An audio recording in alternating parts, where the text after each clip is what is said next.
and the casing. And you just clean it up a little. And what I like to do is, I have a t-shirt here on a very old t-shirt on the table, and I just run it around the t-shirt. Make sure it's good and clean.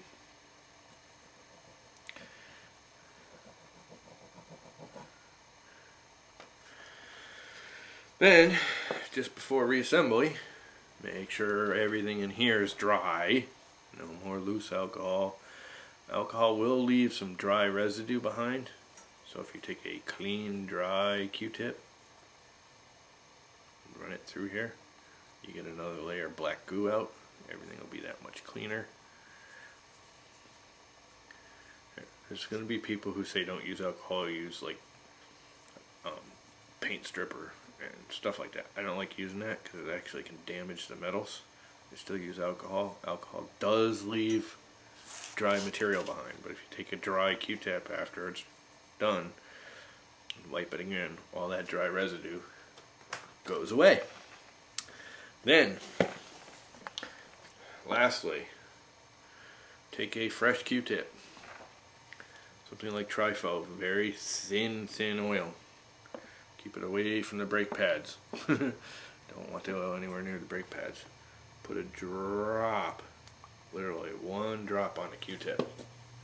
And I take the Q-tip and I actually run it on the t-shirt again, so it is pretty much dry. Find the spot where the oil is, and just rub it on the ball, roll the ball around a little.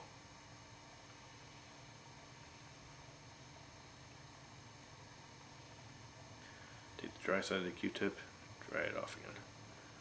Just make sure there's no hairs. Drop it in there. This can be kind of a pain, getting this to all line up, but it's not too hard.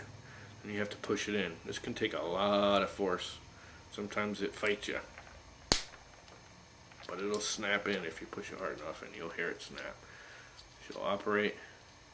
Make sure, just take your finger and run it on there. If you yank really hard, it'll pop right out, but if you just take your finger and rub it over it, you're not trying to pull it, you just want to make sure it doesn't come out again. Make sure it's snapped all the way in. Back it off. Make sure it's all the way in. Everything's operating. As you can see, that thing's operating really smoothly now.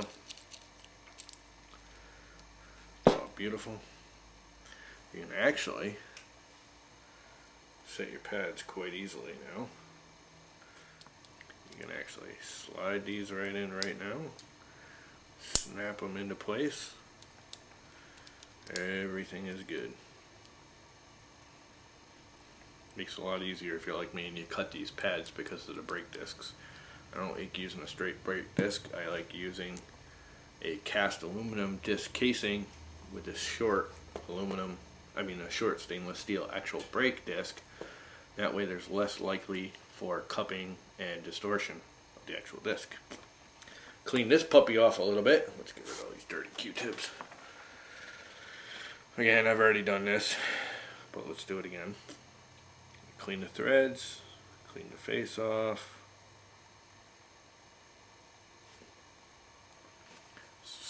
Clean the threads in here out.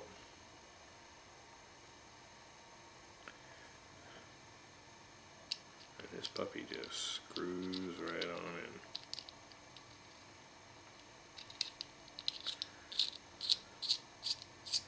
Bring it down until you feel it touch the pad, and then just snap this puppy on.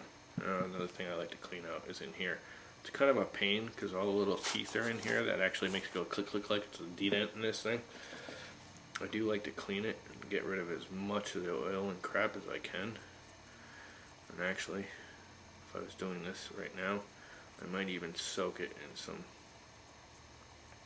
cleaning, orange cleaning solvent, biodegradable chain cleaner type stuff.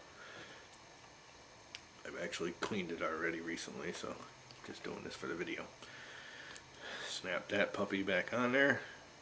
Now, one other thing you'll notice, I don't know if you want to do it, there's one tooth missing. I snapped that off deliberately. It makes these things operate. I don't know if you ever tried to adjust these, but when it's mounted on the bike, your axles are in the way, or the spokes are in the way. Makes it very difficult. If you snap a tooth or two out, it still clicks, but it's a whole lot easier to move. I think they made it a little too tight. Personal preference. And you're done. The disc is all clean. The disc caliper is all clean. It operates very smoothly now. And there you go. Remount it.